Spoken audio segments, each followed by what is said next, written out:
नमस्कार, मिथिला मंच न्यूज में आपका स्वागत है। मैं हूं सीमा झा। नजर डालते हैं आज के खबर पर। खराजपुर में पहली बार हो रहे चैती दुर्गा पूजा में हजारों की संख्या में लोगों की भीड़ भागवत कथा सुनने के लिए उमड़ रही है। भागवत कथा के 5वें दिन परम पूज्य बाल व्यास श्रद्ध श्री श्रवण दास जी महाराज द्वारा कथा वाचन किया जा रहा है। वहीं चौथे दिन शंकर पार्वती के विवाह पर विस्तार पूर्वक चर्चा की गई। वहीं दूसरी तरफ 5वें दिन कृष्ण भगवान के जन्म पर कार्यक्रम कर कथा सुनाई जाएगी।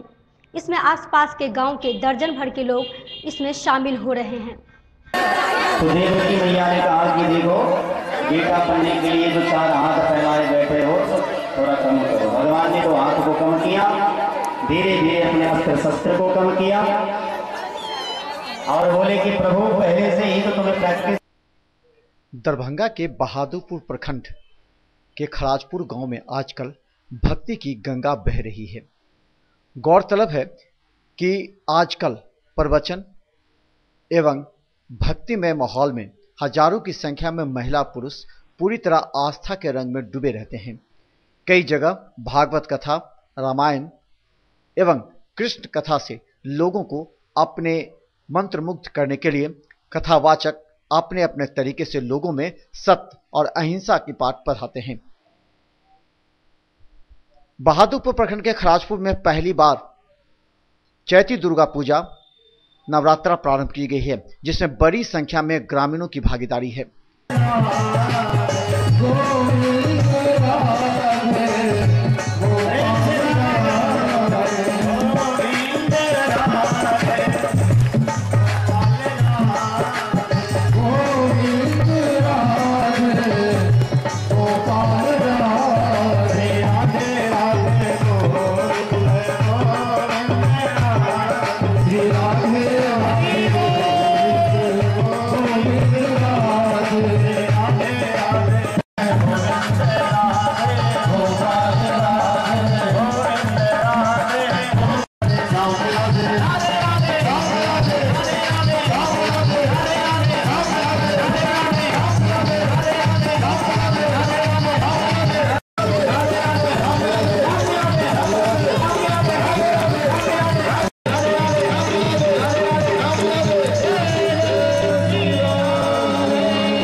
रात्रि के समय में जब वसुदेव जी ने कन्हैया को टोकरी में लेकर के गोकुल नगरी पहुंचाने लगे तो यमुना जी का पानी धीरे धीरे धीरे धीरे बढ़ने लगा। भगवान के चरण जो थे सो टोकरी से बाहर थे, लटके हुए। धीरे से भगवान ने यमुना जी के ऊपर प्रहार किया चरण का। शर्म नहीं आती? हाँ, इतने बड़े बड़े धारी लेकर के ससुर जी महाराज हैं और शर्म नहीं आती मिलने में। जो ही भगवान ने चरण का प्रहार किया तो यमुना जी का पानी धीरे धीरे धीरे घटने लगा।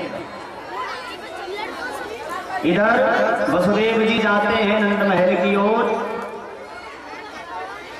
यशोदा जी की बगल में बालक को सुला दिया और जो छोरी थी उसको उठा लिया, कंस को ला करके दिया। कंस ने जो ही योग माया को पत्थर पे पटकने का प्रयास किया, योग माया तो उड़ गई और जाते जाते कह दी, रे मूर्ख तो क्या मुझे मारेगा, तेरा मारने वाला तो कहीं अवतार ले चुका।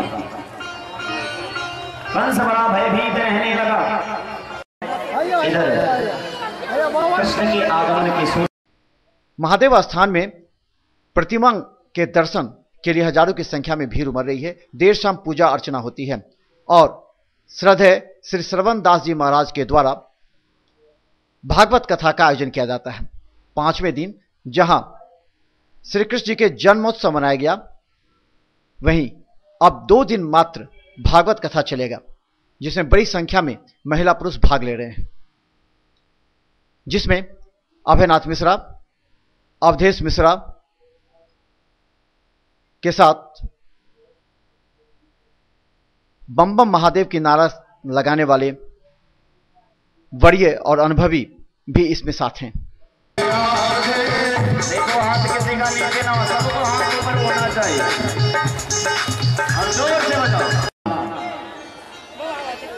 इधर भगवान श्री सुखदेव कहते हैं, परीक्षित नंद बाबा 80 साल के हो गए, यशोदा मैया बूढ़ी हो गई, लेकिन ना तो छोरा भयो ना छोरी भयो, कछुना भयो। एक दिन महात्मा की टोली पधारी, महात्मा ने बढ़िया से पंगत किया और जब भरपेट महात्मा पा लिए। देखो भगवान को खुश करना हो तो बाबा जी सबको खूब खिला, क्योंकि या फिर ब्राह्मण को संतुष्ट करो, क्योंकि ब्राह्मण संतुष्ट हो जाए, महात्मा संतुष्ट हो जाए तो भगवान संतुष्ट हो ही जाते हैं। कभी कभी ब्राह्मण लोग स्वाहाकार करते रहते हैं, स्वाहा और जो बच गया सो आहा, मतलब पेट। यदि ब्राह्मण प्रसन्न हो गए तो भगवान भी प्रसन्न होंगे। महात्मा जी लोग प्रसन्न हो गए और आशीर्वाद दिया यशोदा मैया को कि पुत्रवती भव। यशोदा मैया का सिर जो है सो शर्म से झुक गया। बोले वाह महात्मा जी, बुढ़ापे में क्या आशीर्वाद दे रहे हो? अभी तक तो कछु छोरा छोरी ना हुए, अभी बुढ़ापा में क्या आशीर्वाद दे रहे हो? नंद बाबा ने कहा कि बाबा हमने सुना है कि महात्मा की वाणी कभी असत्य नहीं होती, अब तुमने आशीर्वाद में ही दिया है तो जब तक छोरा छोरी ना हो जाता तब तक तुम यही भजन करो आराम से, तुम्हारे कृपा से घर में 9 लाख गाय हैं, खूब दूध दही खिलाएंगे, बढ़िया से भगवान का भजन करते रहो। महात्मा ने नंद बाबा को एक मंत्र दिया, गोपाल मंत्र, और बोले कि जब तक बेटा नहीं हो जाता तब तक गोपाल मंत्र का जाप करते रहो। जब कुछ दिन श्रीमद् भागवत का कथा है, वो साप्ताहिक पारायण का आयोजन है और हम लोग चैत्र शुक्ल प्रतिभा से नव दुर्गा भगवती चैती बासंती दुर्गा की आराधना में हम लोग लगे हुए हैं। इसी क्रम में क्योंकि भागवत में दुर्गा का महात्म्य भी बहुत विशद रूप में वर्णित है, इसीलिए हम लोगों ने श्रद्धालुओं के बीच इस श्रीमद् भागवत कथा का आयोजन किया है। हमारे व्यास जी हैं, बाल व्यास श्रवण कुमार दास जी है, वो अच्छे ढंग से ललित भाषा में, हमारी लोकलौकिक भाषा में उन्होंने सारे वर्णनों को हमारे श्रद्धालुओं के बीच उपस्थापित किया है, जिससे हमारे श्रद्धालु भक्तगण सभी प्रभावित हैं। और हम आशा करते हैं कि उन्होंने ये भागवत का जो सारांश बताया है, कृष्ण का जो जन्म के महोत्सव पर जो अपनी कामनाएं की है, भागवत रूपी रसपान कराया है, इससे हमारे श्रद्धालु बहुत ही प्रभावित हुए हैं और अपने आचरण में इस बात को समाहित करेंगे, जिससे आज समाज राष्ट्र का कल्याण हो सकेगा। क्या नाम हुआ? मेरा नाम डॉक्टर गोविंद था, गांव खड़गपुर, यहीं का इसी गांव के। चैती दुर्गा पूजा के शुभ अवसर पर खराजपुर बुरहा महादेव स्थान में हम सभी भागवत के सुंदर कथाओं का आस्वादन कर रहे हैं। इस कथा के अंतर्गत हम लोग 4 दिन में भगवान के दिव्य कथाओं का आनंद लिए। आज 5वें सत्र में हम लोग भगवान कृष्ण के जन्म महोत्सव की कथा के माध्यम से अपने हृदय को आह्लादित कर रहे हैं। जैसे ब्रजवासी भगवान के अवतार के बाद अपने आप को परम सौभाग्यशाली मानने लगे, अपने आप को धन्य मानने लगे, उसी प्रकार हम सभी श्रोता यहाँ जितने भी माताओं एवं बहनें बैठे हैं, सभी अपने आप को परम सौभाग्यशाली माने कि आज कथा के माध्यम से हम सबों के बीच परात्पर अखिलेश्वर परमात्मा का अवतार हुआ है। और जैसे भगवान ब्रजभूमि में अवतार लेकर के ब्रजवासियों के हृदय में आनंद प्रदान किए, उसी प्रकार हम समस्त खराजपुर ग्रामवासियों को भगवान कथा के माध्यम से प्रतिवर्ष जब तक हम लोग जीवित हैं, जब तक ये धरती है, जब तक ये पूजा है, तब तक कथा के माध्यम से प्रतिवर्ष हम सबों के बीच भगवान कभी भागवत के माध्यम से, कभी राम कथा के माध्यम से, कभी भक्त भागवत कथा के माध्यम से भगवान अवतार लेकर के हम समस्त भक्तों को आनंदित करते रहे। और हम लोग ऐसे प्रेम से कथा सुनते रहे। जोर से बोलिए राधे राधे।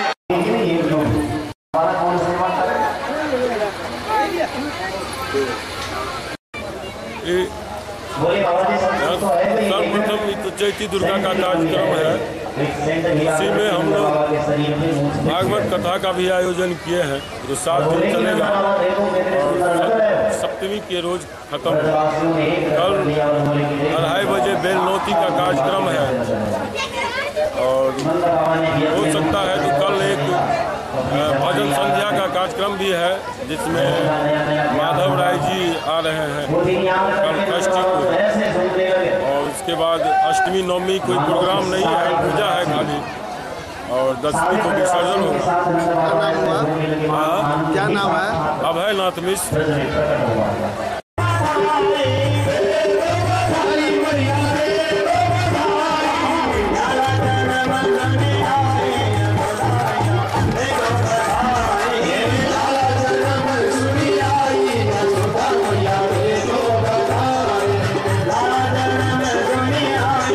दीजिए हमें इजाजत। आप देखते रहे मिथिला मंच न्यूज़। धन्यवाद।